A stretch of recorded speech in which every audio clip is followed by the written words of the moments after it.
Recevez mes salutations les plus chaleureuses, précieux téléspectateurs de la radio-télévision Voix de la Croix. Vous suivez Vie transformée.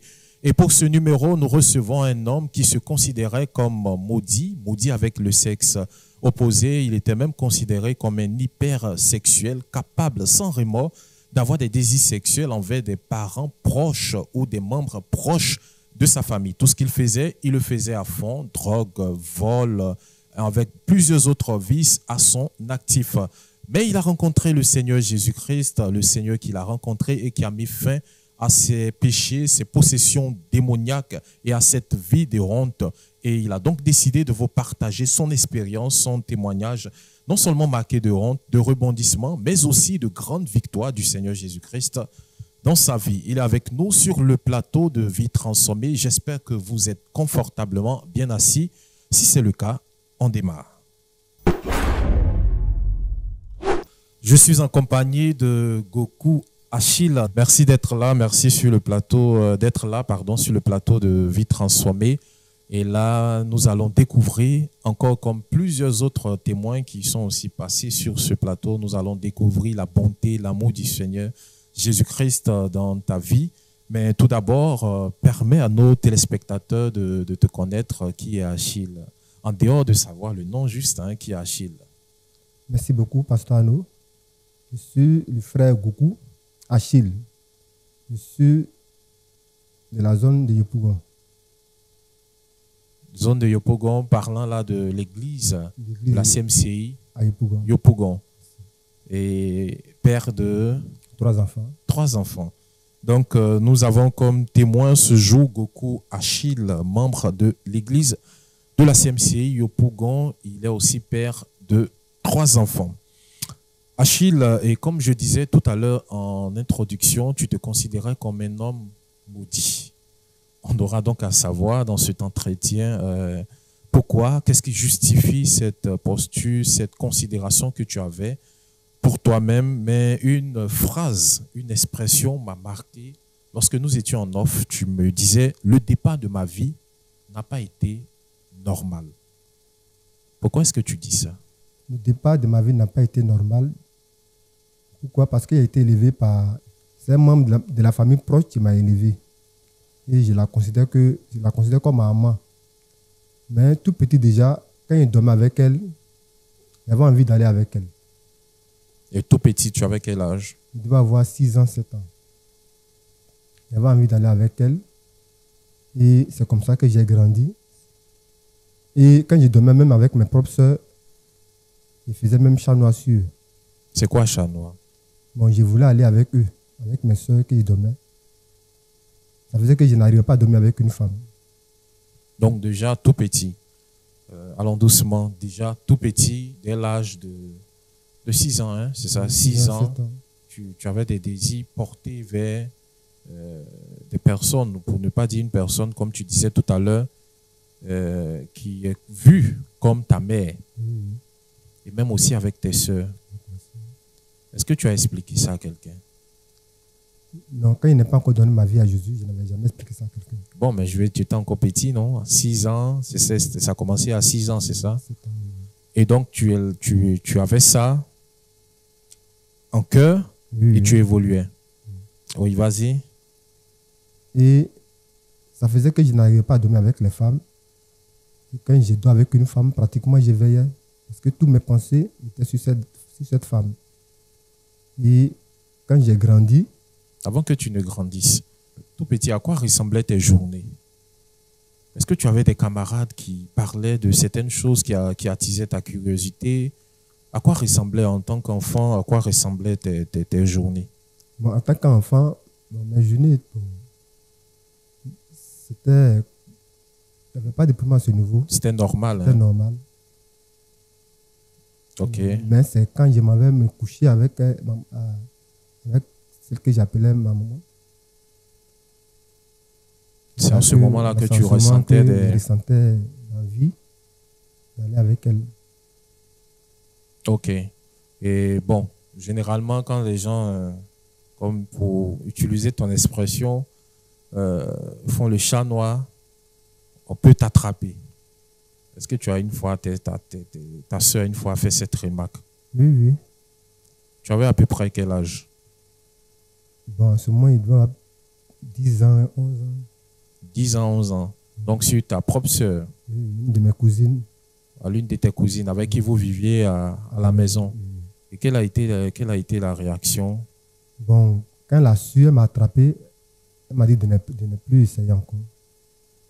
Donc j'ai eu peur. De ne pas qu'elle me met à nu. Donc j'ai arrêté. Ok, mais à la maison, à quoi ressemblait le paysage portant plus sur la spiritualité? Est-ce que vous partiez à l'église? Est-ce que vous étiez à la maison, vous étiez dans une religion, vous fréquentiez une religion? Oui, j'ai ma maman qui partait à l'église. Mais mon papa, lui, va pas à l'église. Il ne partait pas à l'église. Est-ce qu'on t'a inculqué ces valeurs? Est-ce qu'on te parlait de ça? Non, jamais de la vie. Ok, donc on va évoluer. Et donc comme ça, tu évolues avec ce désir-là. Oui. Et quand j'ai commencé à grandir un peu, je veux dire à l'âge de 15 à 16 ans, Un peu plus fort, s'il te plaît. Ouais. Quand j'ai commencé à grandir un peu, à l'âge de 15 ans, 16 ans, j'ai commencé à chercher femme. Et je cherchais beaucoup les femmes. J'avais beaucoup de copines. On va dire que à l'âge de 21 ans déjà, j'avais déjà 3 enfants de mères différents. Donc à 15 ans, déjà, tu te livrais à la débauche. Donc c'était les mêmes, c'est-à-dire dès que tu vois une femme, parce qu'on veut vraiment comprendre, puisque cette expression, je ne l'ai pas inventée, c'est toi-même, tu t'es dit, je pense que j'étais un homme maudit. Mais quand même comprendre. Donc à l'âge de 15 ans, je t'ai dit que quelle était, je pourrais dire, ta relation avec le sexe opposé au quartier, n'importe quelle fille que tu vois, tu avais cette envie-là. Comment est-ce que tu décris cela? À l'âge de 15 ans, 16 ans, j'ai commencé à chercher les femmes. Et même j'avais le désir même d'aller avec toutes les femmes. Quand je vois une femme, ce n'était pas le visage qui m'intéressait. Quelle que soit sa taille, sa forme, son âge. Quelle que soit sa forme, sa taille, son âge, je voulais aller avec elle. Je voulais même aller avec, dans mon désir, même c'était d'aller avec toutes les femmes. Et j'ai commencé à chercher femmes. En tout cas, j'avais beaucoup de copines, j'ai gagné beaucoup de copines, les femmes m'aimaient beaucoup. Et j'ai même couché avec la copine de mon grand frère, deux de ses copines, même mon ami intime du village, avec qui je marchais, qui est dans le nom de mon premier fils. J'ai même couché avec sa copine. Et à l'âge de 26 ans déjà, j'avais déjà connu près de 30 femmes. Et dans cette vie-là, j'ai commencé à boire l'alcool. Et un jour, je me rappelle, mon papa m'a servi de l'alcool, le bangui. Et quand il m'a donné, il a dit à mon papa que c'était petit. Que moi, je bois pour être saoulé. Et c'est comme ça que je buvais beaucoup. Un jour, je me rappelle même, j'étais tellement saoulé, mon ami m'a ramassé pour m'envoyer à la maison. Ce jour, il a pris tout sur moi. T'as ramassé. Ouais. C'est-à-dire, tu étais tellement couché tellement comme une ordure. Il m'a ramassé pour aller à la maison. Il avait même pris tout sur moi. Quand je me suis réveillé le lendemain, même, bien sûr que ce n'est pas mon agent. Il avait même pris quelque chose dans mes mains. Donc, comme j'étais sur le fil de l'alcool, je n'ai rien dit. Et un jour, je me rappelle, je suis allé même saluer un ami dans un village. Ce jour, il m'a offert 10 litres de bangui.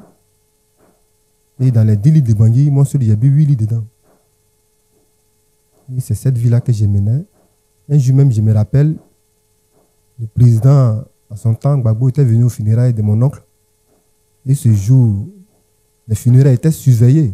Mais tellement qu'il était saoulé, je me suis rendu au milieu. Ce jour, on m'a soulevé pour m'envoyer à la maison. Tu voulais aller saluer le président? Bon, c'était pas pour le saluer. Donc, c'était pas pour le saluer. Il y avait, au milieu, il y avait un espace. Donc, je ne voulais pas que les gens, comme le président était là, je ne voulais pas que les gens arrivent là-bas. Mais moi, je ne sais pas comment je me suis retrouvé là-bas.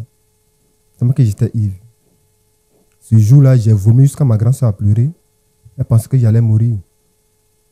Tellement que je vomissais. Il restait un peu même, j'allais vomir même mon cœur. Parce que je vomissais. Et elle a eu peur, elle a commencé à pleurer.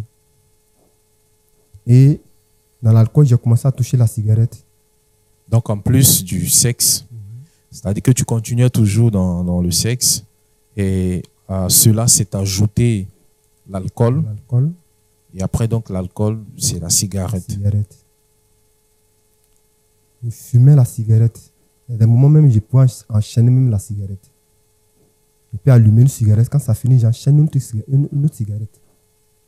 Parce que il arrivait un moment, j'étais devenu esclave de la cigarette. Même quand je me réveille les matins, quand je ne fume pas, c'était comme quelqu'un qui voulait être fou. C'était pas normal. Donc, pour être normal, il fallait que tu prennes la cigarette. cigarette. Et aussi, j'ai joué beaucoup le jeu hasard, le poker. C'était ma vie. Tout ce que j'ai gagné comme bien, c'était le jeu hasard. Ça faisait que je n'arrivais même pas à économiser mon argent. Tout ce que j'ai gagné comme l'argent, c'était le jeu hasard. Je ne peux pas avoir l'argent dans ma poche et puis m'asseoir quelque part en train de regarder les gens qui jugent le jeu hasard et puis tenir. Je ne peux pas résister. Quand j'ai un peu d'argent, c'est le jeu hasard. Un jour, je me rappelle, je suis allé jouer le jeu hasard quelque part. J'ai un ami. Ce jour, ils ont gagné tout ce qui était sur moi, plus de 80 000 francs. Ce jour même, j'ai enlevé ma chaussure pour mettre en garant. Même mon pantalon, j'ai mis en garant. Ce jour, je suis rentré à la maison à 2h, 3h du matin. Nu, presque nu. J'ai marché de Sikoji jusqu'à Nyangon, derrière Saint-Pierre. Sikoji par la pâtisserie jusqu'à Nyangon, derrière Saint-Pierre. Ce jour-là même, j'ai risqué ma vie. Je suis passé dans les quartiers bizarres. Ce jour même, je parlais seul. C'est comme si quelqu'un qui voulait devenir fou. Tout ce que j'avais, c'était dans le mois de décembre. Tout cet argent était parti dans le jeu hasard. Et quand je suis arrivé à la maison, parce qu'en ce moment, je vivais avec la mère de mon premier fils. Quand j'ai tapé la porte, elle a eu peur, elle a ouvert la porte. Elle m'a demandé de quitter où. J'étais obligé de mentir pour dire que j'ai été agressé dans un taxi. Et on m'a amené loin quelque part. Donc, il faut de marcher. C'est ça qui a fait que je me suis retrouvé à 2h du matin ici à la maison. Donc, dans cette vie-là, tu vivais avec une femme. Je vivais avec une femme, la mère de mon premier fils. Et tu faisais quoi comme activité? Je faisais la cordonnerie. Je faisais la cordonnerie. Je suppose que même ton travail a été impacté. Oui, mon travail. Est-ce que tu arrivais bien et correctement à faire ton travail? Oui, mon travail était impacté. Je faisais bien mon travail. Mais c'est où je travaillais là, c'est là-bas que j'ai joué beaucoup le poker. Parce que je peux dire que c'est là-bas que j'ai grandi, dans le quartier. Mais je veux dire, à quel moment tu travailles, à quel moment tu vas jouer, ou bien c'est à la fin du travail que tu peux faire ça? Souvent, quand je travaillais, quand il y a eu 2000 francs, je m'avais joué. Souvent aussi, il peut y avoir beaucoup d'argent, il m'avait joué. Donc, ce que tu récoltes comme bénéfice ou comme recette, directement, c'est dans les jeux hasard. Jeux hasard. J'imagine que quand tu arrivais à la maison, c'était ta concubine, hein, c'est ça? Oui. Elle te parlait, elle tentait de te conscientiser, mais cela n'avait pas de fait du tout. Oui. Est-ce que toi-même, tu ne réfléchissais pas aussi en te disant que ma vie est trop désordonnée, il faut que je sorte? Bon, il y a eu un moment où j'ai réfléchi à ma vie. Il y a eu un moment où j'ai réfléchi à ma vie, mais au moment où j'ai réfléchi à ma vie, j'avais déjà fait beaucoup. Et est-ce que la présence de cette femme dans ta vie a modifié ta capacité à t'intéresser aux femmes? Celles qui étaient dans ta maison? Ou bien même avec elle, tu avais d'autres filles dehors? Parce que celle avec qui j'étais, c'est avec elle, j'ai eu mon premier fils. Quand j'ai eu mon premier fils, après on s'est laissé. Et j'ai eu 12 enfants au dehors. Et après, on a repris. Donc, on a repris. Bizarrement, j'ai commencé à l'aimer.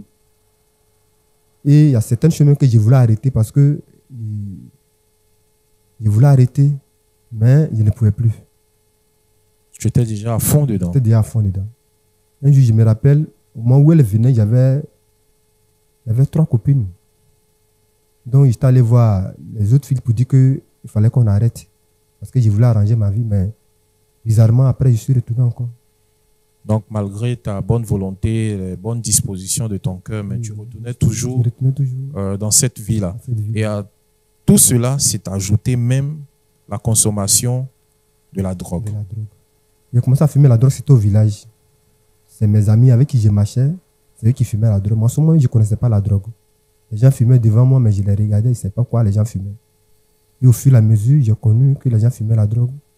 Et j'ai commencé à consommer avec eux.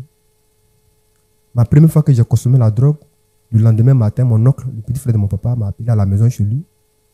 Il me dit que la drogue que tu viens de fumer hier, là, c'était ta première fois. Que je donne les conseils d'arrêter de fumer la drogue, que ce n'est pas bon. C'était comme s'il me donnait les conseils d'aller fumer. Quand je suis quitté là, j'ai commencé à fumer la drogue. Tu n'as pas compris? Ton oncle t'a conseillé, Oui. c'est-à-dire un membre de ta famille t'a conseillé de fumer. D'arrêter. D'arrêter. Et il savait, c'est comme s'il il avait su que je venais de commencer à fumer la drogue ce jour-là. Donc il te conseille d'arrêter ça. Que ce n'est pas une bonne chose. Après les conseils, j'ai commencé à fumer la drogue. J'ai commencé vraiment à fumer la drogue. Ton niveau de consommation, c'était quoi? Matin, tu te lèves, tu fumes. Dans la journée, le soir. Matin, bien matin, je fumais. Dans la journée, après le travail, je fume. Souvent même au travail, quand j'ai envie et qu'il laisse le travail, parce que dans le quartier où je travaille, il y a une brousse quelque part. Et je partais fumer là-bas. Même en plus d'être consommateur, tu es aussi devenu dealer. Je suis devenu dealer. Je suis devenu dealer. C'est aussi un ami du village avec qui j'ai fumé la drogue qui m'a conseillé de... Parce que je vis en ville, Abidjan, et chaque vacances, il va au village. Parce qu'au village, chez nous, au village, c'est les vacances que les jeunes quittent Abidjan pour venir en vacances. Donc, le village est rempli. Les femmes, les jeunes garçons. En ce moment, avant de partir, je paye mes habits. Et quand j'arrive là-bas, je me fais propre. Et je me faisais propre pour chercher les femmes. Et c'est comme ça mon ami m'a proposé. Les vacances, tu viens. Quand c'est comme ça, il faut payer la drogue. Tu vas venir ici, on va vendre. On aura beaucoup d'argent. On va sortir. On va aller là où on veut. Donc, il faut payer la drogue. Tu vas venir avec ça. Donc, quand il m'a proposé, j'ai accepté. Et l'année qui a suivi, j'ai payé la drogue. Et quand je suis arrivé au village, en tout cas, ça a marché. Les gens payaient ça. Les gens venaient des villages voisins pour venir acheter. Et on a bien passé les vacances. J'avais l'argent. Mes amis même venaient me rendre visite. Ils étaient même en convoi. Je paye à manger pour eux. Je les loge. Ils boivent, ils mangent. Même leur retour, je paye. Et c'est cette vie-là qu'on a commencé à vivre. Donc, ça m'a donné l'envie de vendre la drogue. Donc, la deuxième fois, je suis parti encore dans le même coin. Au fumoir, j'ai croisé un ami qui était là-bas, qui était dealer là-bas en ce temps. Quand il m'a vu, il m'a demandé, tu es venu payer quoi? Lui a dit que je suis venu payer la drogue. Pour aller vendre ça au village. Il m'a dit, tu es mon ami. Moi, le seul service qu'il peut te rendre, il peut t'amener où on prend en gros. Là, ça sera encore plus beaucoup. Il m'a mis en contact avec un dealer et il m'a mis en contact avec un jeune pêcheur. Donc, quand j'ai fini de payer chez le dealer, c'est le jeune pêcheur qui transporte ça pour moi. Et on arrive quelque part, puis je paye son transport, je lui donne son argent. Et il me remet la drogue. Et d'Abidjan, il va au village avec ça. C'était dans les années 2004-2005. En ce moment, il y avait les barrages, monter, descendre, les contrôles. Il y avait la crise. Mais bizarrement, je n'ai jamais été attrapé. Tout le temps, je prends la drogue à Abidjan ici, malgré tous les contrôles. Et j'arrivais jusqu'au village. Et je vendais. Donc ça m'a mené aussi à consommer. Même comme on dit, on pouvait faire le show de la drogue. En ce temps, quand on fumait, on se cachait, donc on va en brousse. On peut commencer à fumer de 14h même jusqu'à 18h. On fume même jusqu'à 19h. La nuit même, nous tous là-bas. On est en train de fumer la drogue. Et c'est cette vie-là que j'ai menée.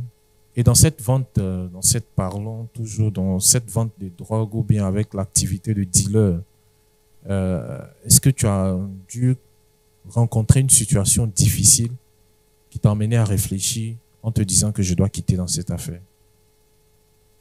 Bon, la situation difficile, c'est un jour, au village, mon oncle qui est policier, il était venu au funérailles. Parce qu'il y avait un grand funérail chez nous, dans notre famille, ce jour, à ce moment-là. Et l'oncle est venu. Donc, quand l'oncle est venu, on lui a dit que ton neveu, là, il vend la drogue. C'est lui qui est en train de gâter nos enfants dans ce village. Mais il faut que cela arrête. Donc, ce ce jour-là, j'avais veillé. Et j'avais passé tout le temps dans le jeu hasard. Toute la nuit, j'ai joué le jeu hasard avec l'argent de la drogue que j'ai gagné. Ce jour-là même, j'ai beaucoup perdu, même ce jour-là. Donc, le matin, les clients sont venus de partout. Et j'étais en train de me préparer à les servir. Et quand j'ai pris le stock, dès que je suis sorti de la maison, j'ai croisé mon oncle, à la maison même. Quand il m'a vu, il m'a dit, si tu bouges, tu vas voir ce que je vais te faire. Et il m'a arraché le sac que j'avais. Mon papa était là, ma maman était là. La maison était remplie d'étrangers. Et ce jour-là, il a renversé le sac. Et ils ne savaient pas que tu vendais la drogue. Ce que tu viens de citer là, les parents ne savaient pas en ce moment. Donc il a renversé le... Quand il a renversé le sac, la drogue est tombée. Vraiment, ce jour-là, j'ai eu honte. Et ça a pris tout le village. Ça a pris tout le village. J'ai mon grand frère qui est venu me conseiller de partir, de quitter le village. Ce jour-là. J'ai dit dans mon cœur que je ne peux pas partir. Parce que si je quitte le village ce jour-là, je n'aurai plus le courage de revenir au village. Donc il fallait que je reste pour supporter toute cette honte-là.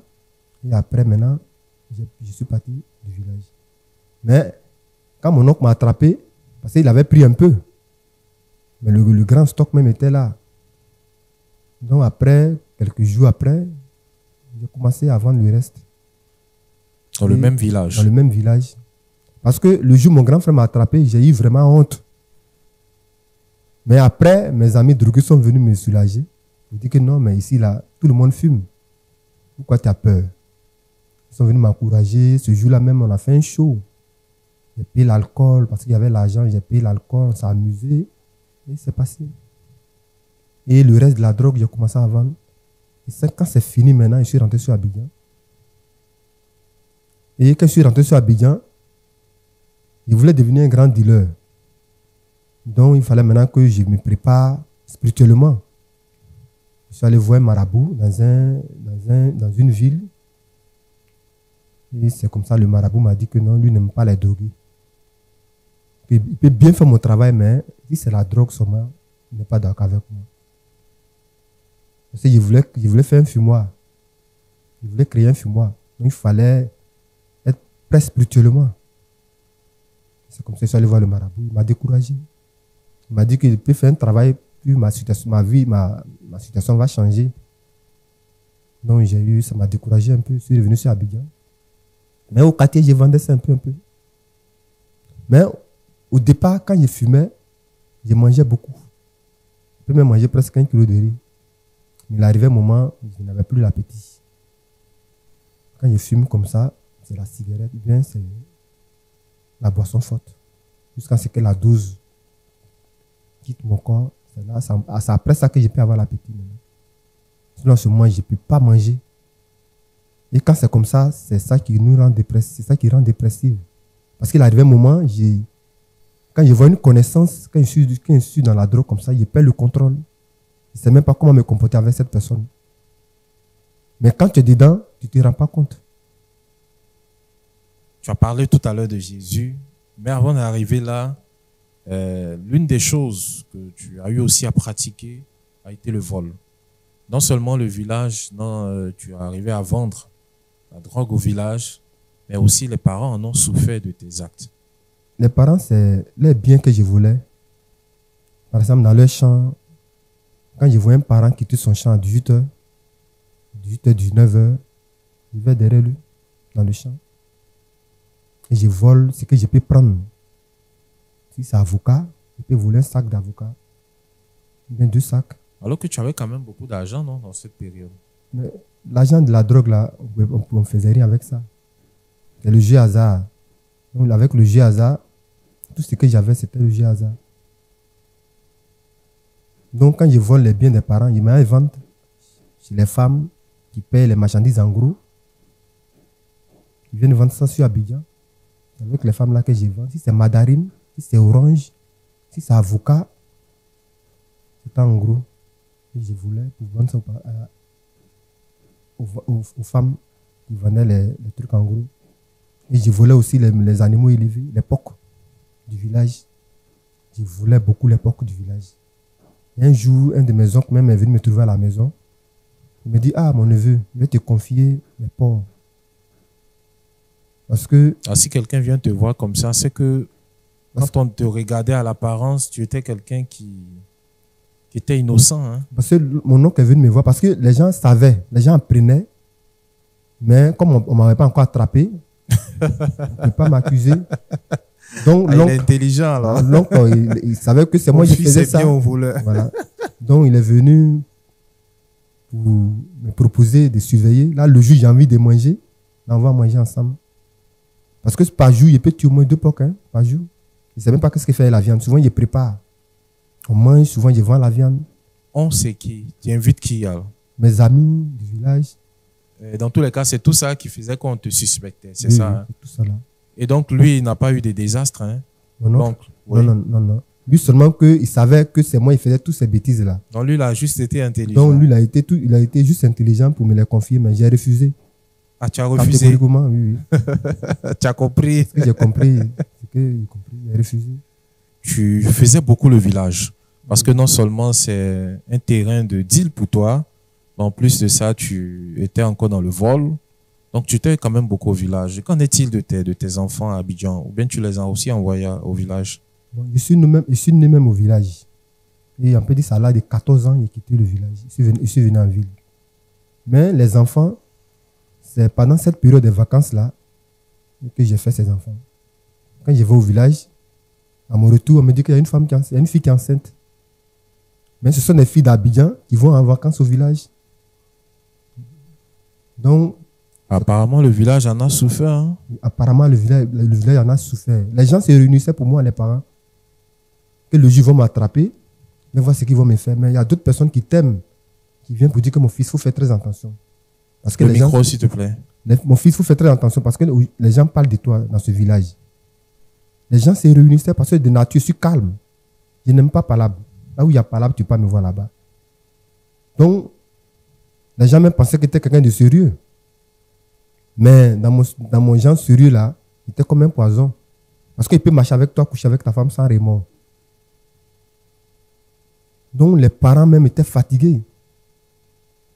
Donc les parents se réunissaient. Un jour, on m'a attrapé quand j'ai volé. On m'a attrapé, mais les parents me voulaient me mettre en prison. Tes propres parents? Oui, mais les parents du village. Mais en ce moment, mon papa était là. Il a dit qu'il va payer la dette. Ils m'ont laissé. Tu étais pratiquement devenu insupportable. J'étais pratiquement devenu insupportable. Même les filles que j'en c'était presque les filles sont du village. J'imagine le nombre de curetages ou d'avortements. Oui, c'est ça. Mais à mon niveau, j'ai fait plusieurs fois les avortements. Wow. Le curetage.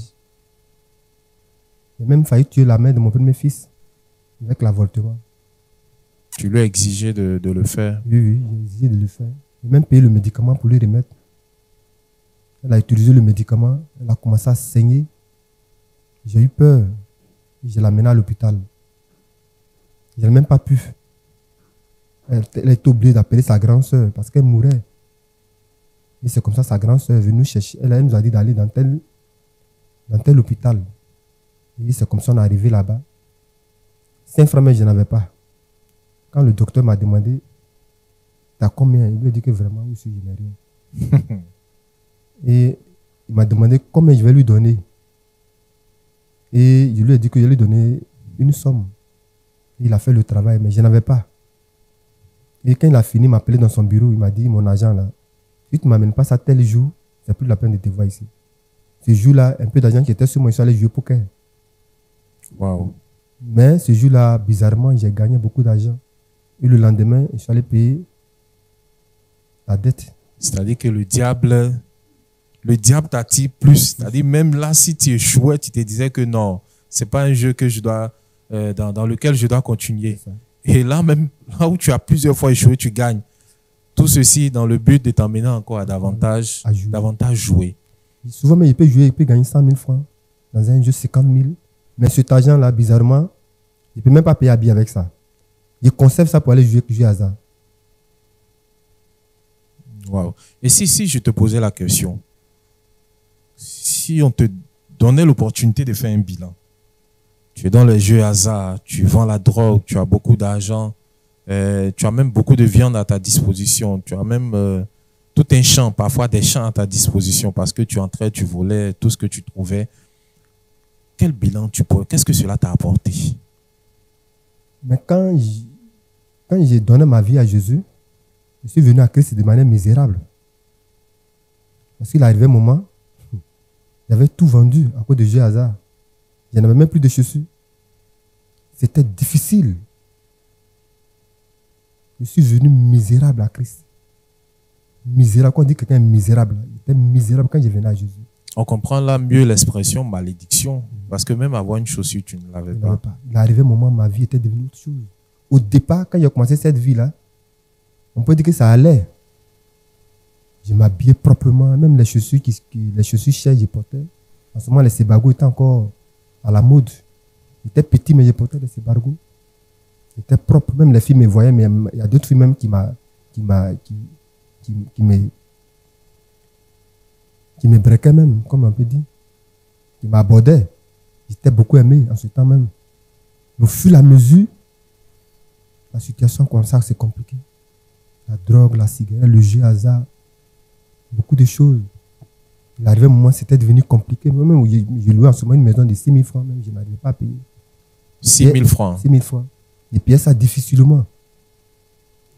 Donc l'activité que j'ai faite. Pour ceux qui nous suivent même depuis l'Europe, c'est moins de 10 euros.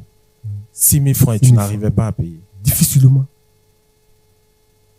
Un jour même, je me rappelle, parce que dans ma maison, c'était un des jours. On jouait le jeu hasard chez moi à la maison. La maison que j'ai louée à 6 000 francs. Les gens venaient, on jouait 4. Un jour, je me rappelle, il y a un jeune qui est venu jouer avec moi. Ce jour, il était à la maison seul. Il a tapé la porte. Il est rentré, on a commencé à jouer. Ce jour, il devait voyager. Il devait même aller en vacances au village. J'avais déjà fait mes valises, tout ça là. Et il est venu. Ce jour-là, il m'a gagné, même mon transport, il a tout gagné. Tous mes jolis habits, il a mis ça en garant dans sa main. C'est-à-dire la même valise que tu devais envoyer au village pour le voyage, tu as ouvert la valise. Tu as fait sortir tous les habits. Il a mis en garant. Il a mis dans un châssis, il est parti avec ça. C'était difficile. Il n'y a pas un autre phénomène qui peut faire ça si ce n'est pas la malédiction. Pas la malédiction. 6 000 francs, tu n'arrivais pas. Une vie misérable. Mais où était ton enfant, tes enfants? Bon, en ce moment même, j'avais des enfants, mais les enfants n'étaient pas avec moi. En ce moment, je n'étais pas encore avec la mère de mon premier fils. C'est après, elle est venue. Donc, les enfants étaient dispersés. Les enfants étaient dispersés. Mon premier fils était chez sa maman. Mon deuxième fils, lui-même tout petit, il allait chez ma grande soeur. C'est ma grande soeur qui l'a élevé. J'ai commencé à l'élever. C'est après que j'ai donné ma vie à Jésus. C'est là que j'ai récupéré les enfants. Ok, tu parles de j'ai donné ma vie à Jésus, j'ai donné ma vie à Jésus. Ce qui suppose qu'il y a eu un déclic. Il y a quelque chose qui s'est passé dans ta tête, dans ton esprit, au point où cela t'a conduit sur le chemin de Jésus. Parle-nous de ce déclic. Mais avant de nous parler, on va faire juste une petite pause et on revient tout à l'heure.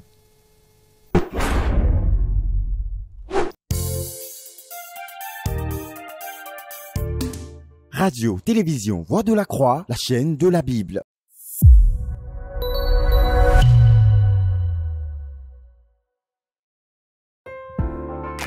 Brisement des liens malsains de famille et autres liens.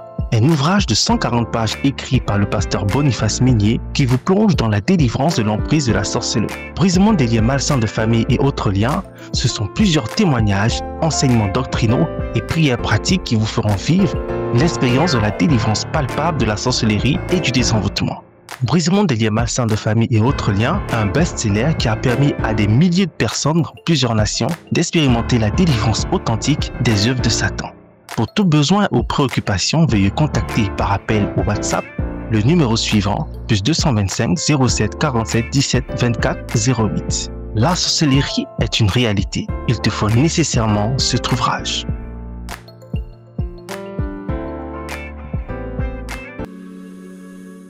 Besoin de donner vie à vos idées? Bienvenue chez Au Vive Service. De la carte de visite qui fait forte impression, à la brochure qui raconte votre histoire, en passant par des affiches grand format, qui captive tout le regard. Nous transformons. Que vous soyez professionnel ou particulier, profitez d'un service sur mesure, rapide et respectueux de l'environnement. Besoin de donner vie à vos idées? Bienvenue chez Ovive Service.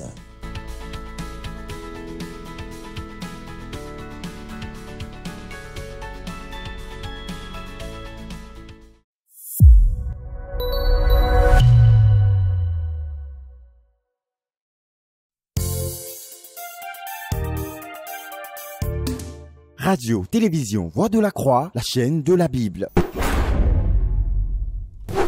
Et voici de retour. Et il s'agissait pour cette première partie. Je rappelle que je suis en compagnie de Goku Achille, notre témoin du jour. Nous disions qu'il est un homme qui se considérait comme maudit. Mais avec toutes ces expériences partagées dans cette première partie, on peut vraiment confirmer que la malédiction te poursuivait, était même dans ta vie, et cela a affecté ta vie sentimentale, ta raison, et tes ambitions, tout a été affecté.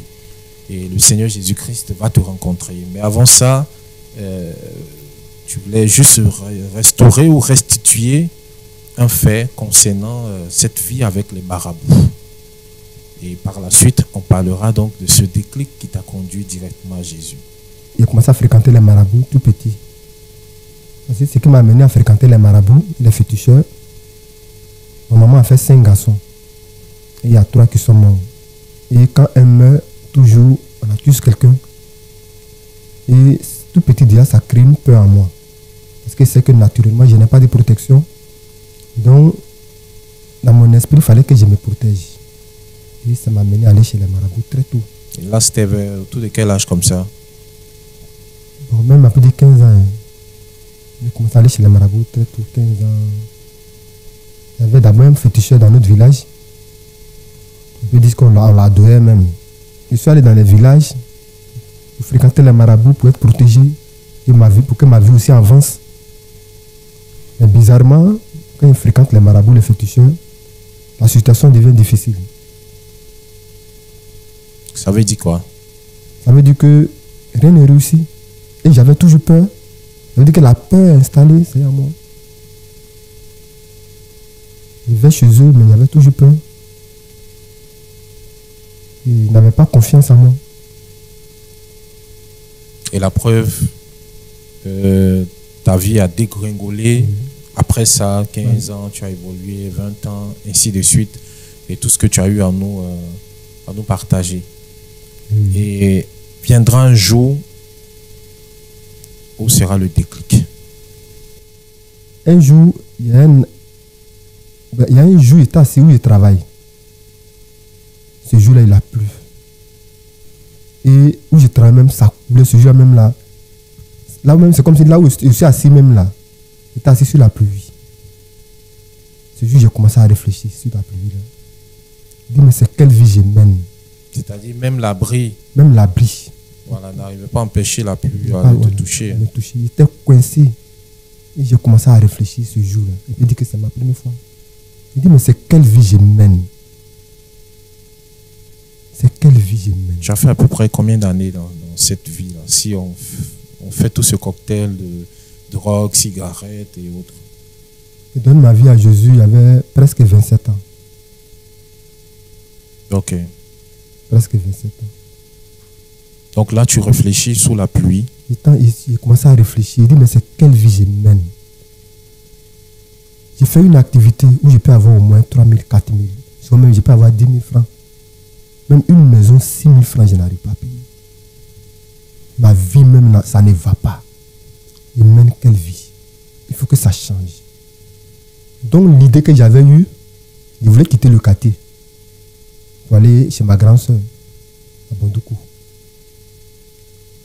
Et j'étais en train de réfléchir. Parce qu'il me dit que c'était le quartier. Parce que le quartier, je fume la drogue, je joue le jeu hasard, non loin de mon travail. Donc il me dit que c'était le quartier. Donc, il fallait que je change le quartier. Il faut soit quitte Abidjan ou bien je change le quartier. Donc il voulait aller à Bondoukou. Et quelques temps après, un ami est venu me voir. Il dit, tu es un jeune, tu te bats. Tu es courageux. J'ai eu un magasin à Yamé. Alors, on va voir le magasin. Si c'est bon, on va voir ce qu'on peut faire. Et c'est comme ça, le lendemain matin, on allait à Yamé au 220. J'ai vu le magasin, c'était très bon. J'ai dit à mon ami qu'on va vendre Garba.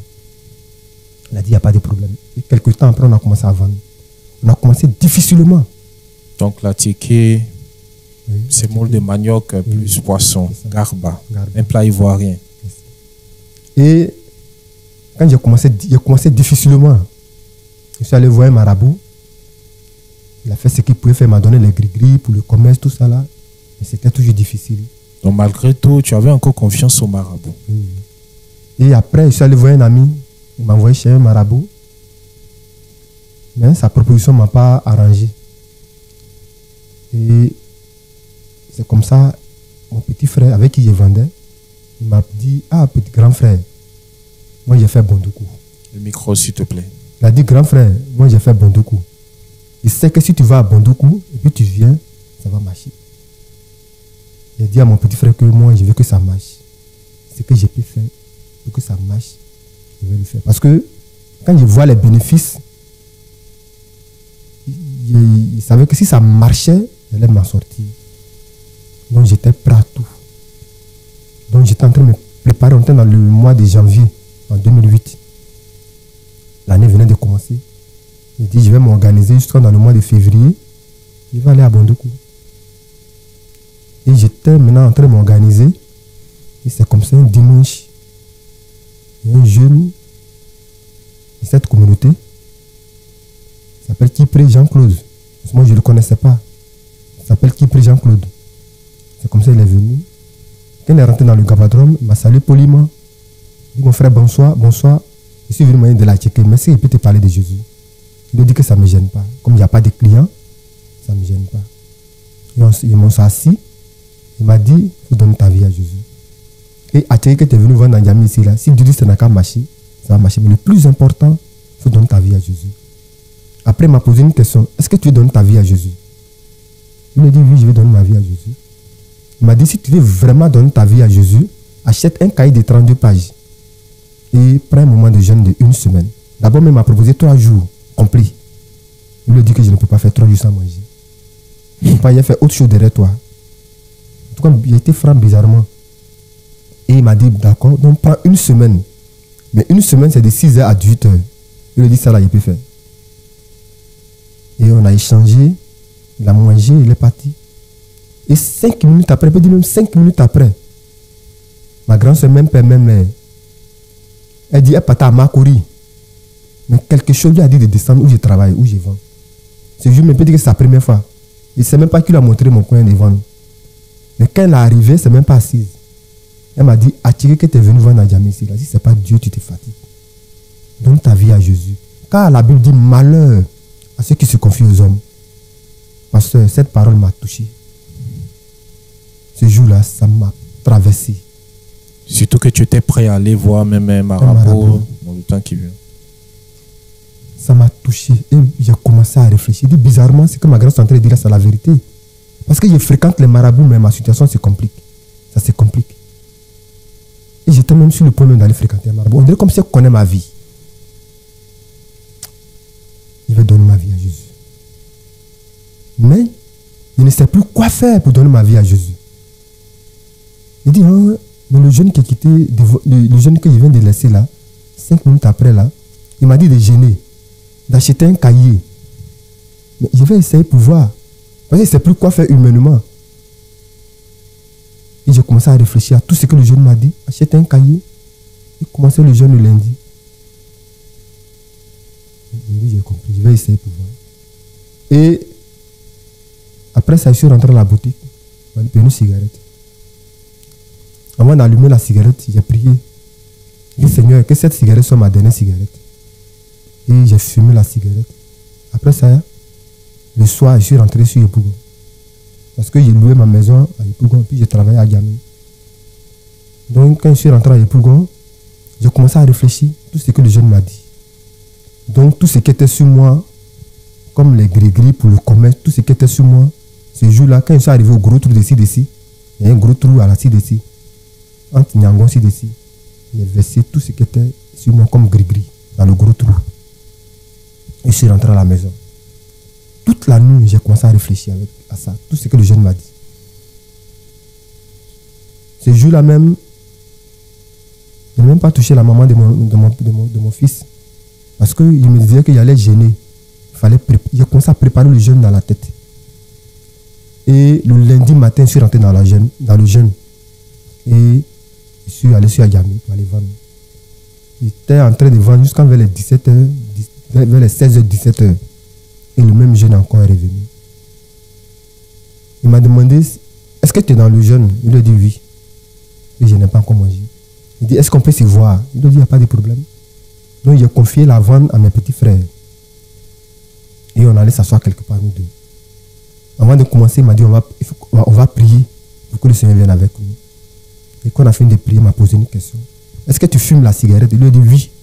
Et je fume la cigarette. Il m'a dit, c'est un péché. Que s'il arrivait que tu meurs dans cette vie, tu vas en enfer. Après ça, il lui a répondu. Il lui a dit, mais mon corps m'appartient. Je ne suis pas en train de détruire un homme.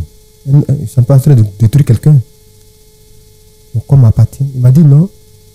Ton corps appartient à Dieu. En te détruisant, c'est comme si tu es en train de participer à la mort d'un homme. Donc, s'il arrive que tu meurs dans cette vie, tu vas en enfer sans embouteillage. J'ai eu peur. Une peur rentre en moi. J'ai dit, mais je fume la drogue. Je suis un dealer. J'ai commencé à me confesser. Au fur et à mesure, il me confessait. J'ai commencé à me confesser. Tout ce qui était dans mon cœur, j'ai commencé à confesser. Tout ce qu'il lui disait, il écrivait dans le cahier qu'il a acheté. Toutes les femmes que j'ai connues, tous les vols, il y a des péchés que je n'ai jamais dit à quelqu'un. Mais ce jour-là, j'ai tout confessé. J'étais sincère. J'étais vrai. Dieu m'a commencé à m'aider.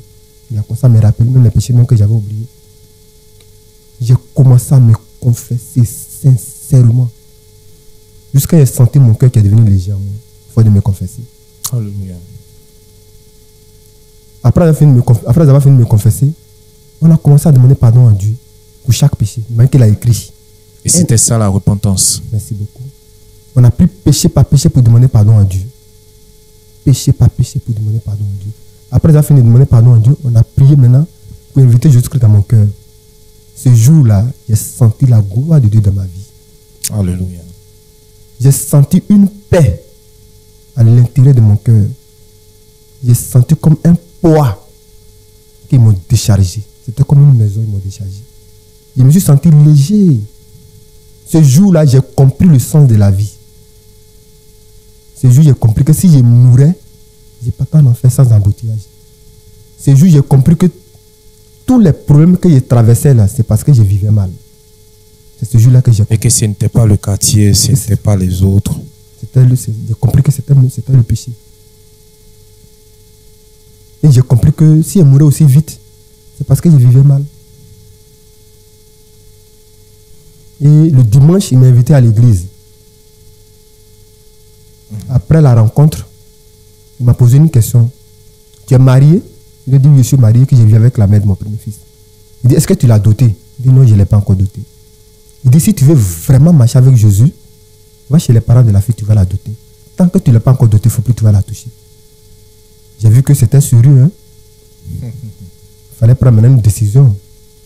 Soit je donne ma vie à Jésus, ou bien soit je m'en vais avec la femme. Mais ce jour-là, je me suis assis puis j'ai réfléchi. Surtout qu'il était difficile pour toi de passer un jour sans connaître de femme. Sans connaître de femme. Donc vraiment, j'ai vu que c'était pas fait. J'ai vu que c'était vraiment sérieux. C'est là que j'ai compris que c'était vraiment sérieux. Donner la vie à Jésus. Il fallait maintenant prendre une décision. Mais ce jour-là, je me suis assis puis j'ai commencé à réfléchir. Parce que c'est que je venais de voir une semaine sans toucher la cigarette, sans toucher la drogue, c'était déjà un grand miracle. C'est ça. Puisque tu as fait une semaine de jeûne, de repentance. Donc, toute cette période-là, pas de cigarette, pas d'alcool, pas de drogue, pas de jeux hasard. Pas de jeux hasard. Et là, c'est un autre défi qui se présente à toi. J'étais étonné, pasteur. Je ne croyais pas. Donc, je me suis assis et dit, ce qu'il vient de voir dans une semaine là, si ce n'est pas l'œuvre de Dieu, il faut que je me concentre. Donc il me suis dit, oh, c'est pas à cause d'une femme, je vais m'amuser avec ma vie. C'est pas à cause d'un ami, je vais m'amuser avec ma vie, ou un parent. Et là il faut préciser que ça, c'est le raisonnement qui découle d'un cœur libéré, d'un cœur qui a vraiment rencontré Jésus. C'est ça. Réfléchis comme ça déjà, c'est la preuve que Jésus t'avait vraiment rencontré. C'est ça. Et là, qu'est-ce que tu vas prendre comme décision? Et j'ai pris la décision que je vais me donner à Jésus en fond. Et quand je suis arrivé à la maison, j'ai fait asseoir la jeune fille. Il a dit que j'ai donné ma vie à Jésus. Elle riait. Il a dit que ce que tout le monde on fait ici, là, c'est fini. En réalité, tu n'es pas ma femme. C'est vrai, on a un enfant. Ta maman même, elle m'appelle à chaque fois pour venir payer ta dot. Mais je ne comprenais pas. Aujourd'hui, j'ai compris. Tant qu'il n'était pas encore doté, tout le monde va plus se toucher. Quand je lui ai dit ça, on a fait 8 mois dans la même maison. Waouh. Sans qu'il la touche. Chose qui était impossible. Chose qui était impossible. La maison même, c'est moi qui ai loué la maison. On a fait 8 mois. Il était avec elle, avec mon fils. Pendant 8 mois sans la toucher. Et dans le 9e mois, ils sont allés faire la dot. Gloire soit rendue à Dieu. Donc tu allais régulariser la situation 8 mois après. 8 mois après. Et là, on se demande à quoi ressemblait, ou du moins à quoi ressemble ta vie. Est-ce que le ministère que tu as reçu, il n'y a que la repentance? Après ça, est-ce qu'il n'y avait pas d'autres ministères dont tu as bénéficié? Parce qu'après ma repentance, j'ai même demandé le baptême. J'ai dit au pasteur qui m'a conduit à Christ, le pasteur qui prie Jean-Claude, de me baptiser. Il m'a dit non, qu'il y a un problème qu'on doit régler d'abord. Soit la femme, elle rentre en famille, ou bien vous vous séparez d'abord avant de faire la dot. Mais en ce moment, l'enfant partait à l'école. Donc, elle ne peut pas partir comme ça. Moi aussi, je ne sais pas où je vais aller. Donc, on a attendu jusqu'en vacances, pendant les 8 mois, après les 8 mois maintenant, quand l'enfant, ils ont laissé les enfants, c'est quand elle est rentrée en famille, c'est là qu'on a fait, mon baptême. Donc, tu as été baptisé Oui. par le baptême de repentance et la suite? On fait le brisement des liens. Le brisement des liens. Ok, donc il s'agissait de quoi au niveau du brisement des liens? Et qu'est-ce qui s'est passé aussi à travers ce ministère? Après le brisement des liens, parce que quand j'ai donné ma vie au Seigneur, après la repentance, j'avais compris que si je donnais ma vie réellement à Jésus, cette histoire de la sorcellerie, tout ça là, ça n'allait plus m'atteindre. Et la peur avait disparu. La peur de la sorcellerie avait disparu. Mais après le brisement des liens, j'ai dit que j'ai fait un songe. Dans le songe, où une vieille femme de plus de 100 ans, elle m'avait attrapé par ma main comme ça. Le micro, pardon. Elle m'avait attrapé par ma main. Je sentais comme si elle voulait casser ma main en deux. C'est tellement qu'elle avait la force. Cette vieille femme de plus de 100 ans. J'ai reconnu même son visage. Et dans le rêve, dans le songe, j'ai reconnu son visage, ça veut dire quoi? Ça veut dire qu'en songe, je l'ai vu. Ok. Je l'ai reconnu en songe. Et dans le songe, j'ai lutté avec elle. Je me suis concentré et je l'ai arraché ma main avec force. Dès que je l'ai arraché ma main, je me suis retrouvé au village. Dans mon village. Dès que j'ai dans le songe. Dans le songe. Dès que j'ai mis mon pied au village, dans le songe, il y a eu 3 personnes qui sont sorties devant moi. Ces 3 personnes, je les ai reconnues. C'était les grands sorciers du village que je connaissais. Et le chef a pris la parole. Il dit, c'est parce que tu as donné ta vie à Jésus qu'aujourd'hui tu fais le malin. Et puis tu te gonfles. Et puis tu te bluffes. Et je me suis réveillé doucement. Je ne me suis pas réveillé en sursaut. Doucement, je me suis réveillé. Quand je me suis assis, j'ai senti une parole dans mon cœur qui me disait que tu ne fais pas le malin. Mais tu ne te gonfles pas. Et tu ne te bluffes pas. Mais c'est parce que ta vie, là, il ne peut plus rien contre ta vie. Si tu me suis, quel que soit l'homme, sa taille, même si ça touche le ciel, il ne peut rien contre ta vie. Donc ce jour, j'ai compris que c'était vraiment merveilleux. C'est-à-dire que tu as eu l'assurance. Ce que les marabouts ne pouvaient pas te donner, juste la repentance, le baptême et le brisement des liens, gratuitement. T'ont accordé. J'ai eu l'assurance Et depuis lors, je n'ai plus peur d'un sorcier. Quelle que soit ta taille, ta forme, il t'embrasse. La peur de la sorcellerie n'existe plus dans ma vie. Et là, de la pauvreté, quelqu'un qui n'arrivait pas à louer une maison de 6 000 francs, à quoi ressemble ta vie depuis que tu as rencontré le Seigneur Jésus et surtout aussi tes enfants? J'imagine que si tu n'arrivais pas à louer une maison de 6 000, prendre soin des enfants, ce n'est pas quelque chose qui est possible. Vraiment, c'était difficile. C'était difficile. Mais quand j'ai donné ma vie à Jésus, mon premier fils était au CP2 et le deuxième était au CP1. Mais aujourd'hui, mes enfants sont à l'université. C'est moi qui m'occupe. Alléluia. Mes enfants vont à l'école normalement, comme les autres enfants. Mon premier enfant, il est dans une grande école qui coûte plus de 300 000 francs. Mais l'enfant va à l'école normalement. Aujourd'hui, je suis dans une maison de 30 000 que je paye fidèlement. Au moins sans problème. Un jour, mon premier fils m'a dit, papa, tu es un bon père. Un jour, ça a failli même faire couler les larmes. Alléluia. Il m'a dit, papa, tu es un bon père. Parce que là, tu arrives à prendre soin de... Prendre soin de mes enfants. Ah, on sent l'émotion dans tes yeux. Il m'a dit, papa, tu es un bon père.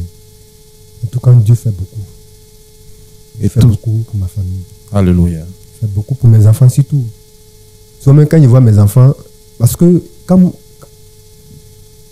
je vais rappeler quelque chose rapidement, mon premier fils était nul à l'école. Quand il était au CM2, très nul. Mais bizarrement, les nuits, je me levais pour prier pour mon enfant. Il imposait les mains, il dit, Seigneur, je veux dans mon enfant intelligent, sage. Et l'enfant, quand il arrive au CM2... Tout ça, c'est la restauration du Seigneur Jésus. Quand il restaure, ce sont des larmes de joie. On se rappelle du passé, on voit le présent. On s'en rend compte de ce grand fossé qui existait et on voit combien de fois Jésus est bon. Il restaure, surtout pour un enfant qui n'a pas bénéficié de ça dans son enfance, qui dit tu es un bon père, on imagine. Tu voulais nous partager une belle expérience, ça peut aller? Oui, ça va. Ok, vas-y. Comme il disait, mon premier fils était très nul à l'école. Jusqu'à arriver au CM2, moi-même, il me posait la question, c'est mon enfant là-même là, parce que moi-même, je n'ai pas aimé l'école. Il me disait que c'est mon enfant là-même, c'est pas moi récent. Mais quand l'enfant dort les nuits, il impose les mains. Et j'ai prié que Dieu renouvelle l'intelligence de mon enfant. Qu'il soit un enfant sage, respectueux, brillant. Et le Seigneur m'a exaucé. Alléluia. Quand l'enfant a eu son entrée en 6e, quand il est arrivé au collège, l'enfant était comme... Il n'a pas doublé jusqu'en terminale. Il a eu le bac avec 225 points. Et aujourd'hui, les enfants sont à l'université. Tout va bien. Le Seigneur a brisé les chaînes de la malédiction. Parce que si on revient même au songe que tu as eu à faire, qui t'a ramené au village, tu vois que tout était au village. Ça. Tout se faisait au village. Il y avait donc ce lien qui existait entre toi et le village. Et c'était géré, dirigé par un collège de sorciers. Mais il a fallu que tu rencontres véritablement le Seigneur Jésus avec la repentance qui t'a réconcilié avec Dieu, le baptême qui t'a permis de faire partie des enfants de Dieu, de la famille des enfants de Dieu, et aussi le brisement des liens malsains qui a brisé ces liens malsains qui existaient, ces mauvais liens qui existaient, et le Seigneur t'a donné la victoire. La victoire. Nous bénissons le Seigneur. Tu voulais quand même encore ajouter quelque chose. Vas-y. Comme il dit dans le témoignage que on était 5, puis 3 sont morts et on est resté 2. Et quand j'ai donné ma vie à Jésus, j'ai compris que si je ne donnais pas ma vie à Jésus, il est devenu fou. Parce que la drogue a failli me rendre fou. Donc quand j'ai donné ma vie à Jésus, mon petit frère même qui me suit, côté maman, il lui a même donné les conseils pour qu'il arrête la drogue. Parce qu'il lui aussi consommait. Il ne m'a pas écouté. Même quand j'ai donné ma vie à Jésus, à Djamé ici, à Djamé, on était ensemble, il a même essayé de faire la repentance, mais il n'a pas été vrai. Aujourd'hui même, il est devenu dépressif. C'est comme si je suis resté seul, garçon de ma maman. S'il n'a pas donné ma vie à Jésus, On allait 2, fou. Mais Dieu m'a épargné. Et donc là, nous sommes pratiquement à la fin. On te donnera l'occasion, non seulement, si tu veux bien, hein, tu peux te mettre à l'aise en décrivant ta nouvelle vie et par la suite t'adresser à tous ceux qui nous écoutent en ce moment en regardant cette caméra juste derrière là.